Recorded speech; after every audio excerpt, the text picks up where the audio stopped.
हमारे गठबंधन के जो सहयोगी दल हैं उनका भी बहुत अच्छा सहयोग मिल रहा है। जो समाजवादी विचारधारा के हैं सबको जोड़ने का प्रयास किया है।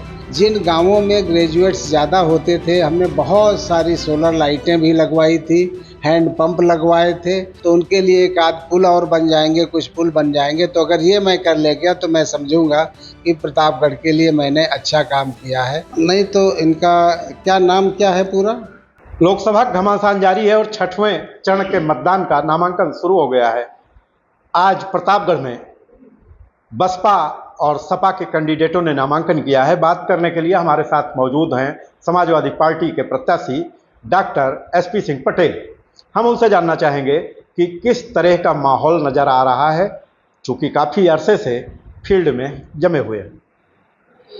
इस समय माहौल बहुत अच्छा है और हमारे पक्ष में है और हम देख रहे हैं कि काफ़ी उत्साह है हमारे गठबंधन में। हमारे साथ जो जुड़े हुए दल हैं, कांग्रेस, हमारी समाजवादी पार्टी के कार्यकर्ता इतने उत्साहित हैं, शायद हमारे लोग कह रहे हैं कि इतना उत्साह कभी नहीं देखा गया। तो एक ये मेरे लिए बहुत अच्छी बात है। इसके अलावा हमारे गठबंधन के जो सहयोगी दल हैं उनका भी बहुत अच्छा सहयोग मिल रहा है। इस तरह से हम लोग बहुत अच्छी स्थिति में हैं और हम लोग चुनाव जो है अच्छे वोटों से जीतने का प्रयास करेंगे। अभी तक आपके सामने सिर्फ एनडीए का कैंडिडेट था, भाजपा सांसद संगमलाल गुप्ता, लेकिन अब बसपा ने पत्ते खोल दिए हैं और ब्राह्मण कार्ड खेला है। तो ऐसे में जो जातीय समीकरण बनता दिख रहा है, किस पर आपको ज़्यादा भरोसा है, किन जातियों पर? देखिए, हमारे नेता अखिलेश यादव जी ने पिछड़े समाज, दलित समाज, अल्पसंख्यक समाज और अगड़े समाज के भी वो लोग जो समाजवादी विचारधारा के हैं सबको जोड़ने का प्रयास किया है और इनकी सोशल इंजीनियरिंग बहुत अच्छी है। अखिलेश यादव जी के ने जो भी अपने मुख्यमंत्री के कार्यकाल में जो काम कराए थे उनकी आज भी प्रशंसा हो रही है। इवन बीजेपी के लोग भी उनकी प्रशंसा करते, इतना काम किसी ने नहीं कराया। तो उसी काम की बदौलत अब जो है लोगों ने देख लिया है कि 10 साल से जब से भारतीय जनता पार्टी सरकार आई है कुछ भी काम नहीं हुए हैं। सिर्फ जो है नफ़रत की बातें, मंदिर मस्जिद, हिंदू मुस्लिम और इंडिया पाकिस्तान के अलावा इस सरकार ने कुछ नहीं किया। तो इसके अलावा आम आदमी परेशान, किसान परेशान, युवा परेशान, युवाओं को कोई रोज़गार नहीं। तो ये सब चीज़ें जो हैं एक एंटी इनकम्बेंसी के रूप में जो वर्तमान सरकार है उसके खिलाफ जा रही है और बहुत ही उनके खिलाफ बहुत आक्रोश है लोगों को। और हमारा इंडिया गठबंधन बहुत मजबूत स्थिति में है इस समय। आक्रोश तो अभी तक राजपूतों का जो था वो तो था ही, उनके साथ अन्य सवर्णों का भी था, चूँकि उनको लगता है कि प्रतापगढ़ से सवर्णों की राजनीति समाप्त हो रही है।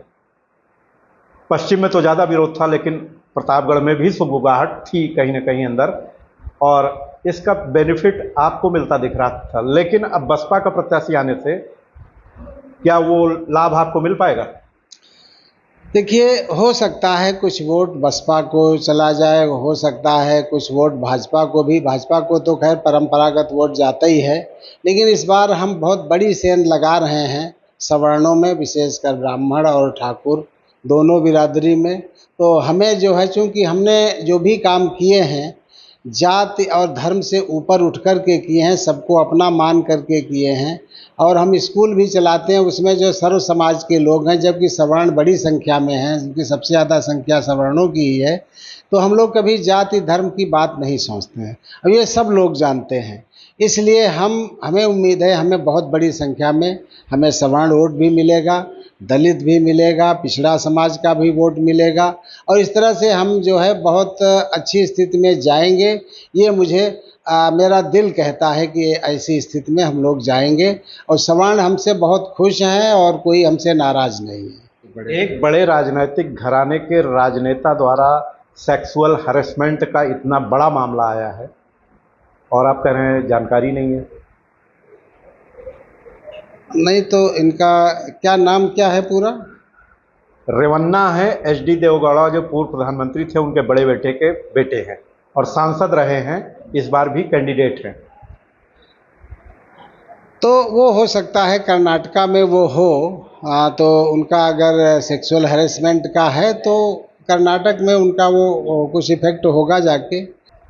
आप प्रतापगढ़ में चुनाव लड़ रहे हैं, आप यहाँ से 2 बार एमएलसी रहे हैं, तो उस समय किए गए कार्यों का कितना प्रभाव देखने को मिल रहा है?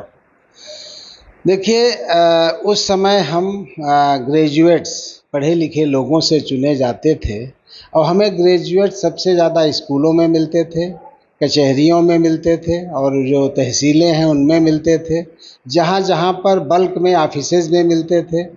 तो हमने जो है उस समय जो भी काम कराया, चूँकि मैं ग्रेजुएट से चुना जाता था तो उन्हीं लोगों के संपर्क में रहता था, तो उनके लिए हमने काम कराए।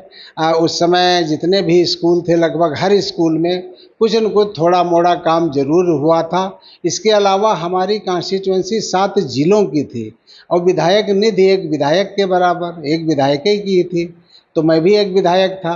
तो वो उसको देखते हुए फिर भी हमने बहुत काम कराए थे। शायद हर तहसील में हमने टीन शेड भी डलवाया था, हमने हर कचहरी में थोड़ा बहुत अंशदान किया था और स्कूल तो कोई नहीं बचा था। इसके अलावा जिन गांवों में ग्रेजुएट्स ज़्यादा होते थे हमने बहुत सारी सोलर लाइटें भी लगवाई थी, हैंड पंप लगवाए थे और कहीं कहीं खड़ंजा और रोड का भी निर्माण कार्य हुआ था। इस तरह से काम जो है एक विधायक, एक 7 जिलों के विधायक जिसमें 56 विधानसभाएं थी, उनको देखते हुए भी हमारा काम दिखता है। आज भी हमारे लगे हुए पत्थर और वो सब सोलर लाइटें वो सब दिख रही हैं गाँवों में। आप अपनी मुख्य लड़ाई एनडीए के कैंडिडेट से मानते हैं या बसपा के? नहीं, हम तो अपनी लड़ाई तो सीधी सी बात है एनडीए से है और एनडीए भी इस समय बहुत पीछे है, क्योंकि आपने देखा ही है कि पिछले 10 सालों में इस सरकार ने कोई ऐसा काम नहीं किया जो सराहना के योग्य हो। इसके विपरीत हमारे अखिलेश यादव जी ने, या हम कहते हैं कि मनमोहन सिंह जी ही थे जो उस समय जो है कांग्रेस की गवर्नमेंट थी, अगर उस समय के कार्यों को ले लें तो उनका काम ज़्यादा बेटर था। और इस सरकार ने तो केवल पूंजीपतियों के लिए काम किया है, पूंजीपतियों के ऋण माफ़ किए हैं और इन्हीं के ज़माने में ढेर सारे पूंजीपति यहाँ से लोन लेकर के पैसा लेकर के भाग गए हैं देश से। तो इस तरह से ये देखा जाए स्कैम जो है, अब आप ये देखिए अभी जो इलेक्टोरल बॉन्ड का वो भी एक बहुत बड़ा घोटाला सुप्रीम कोर्ट ने खुद सिद्ध किया।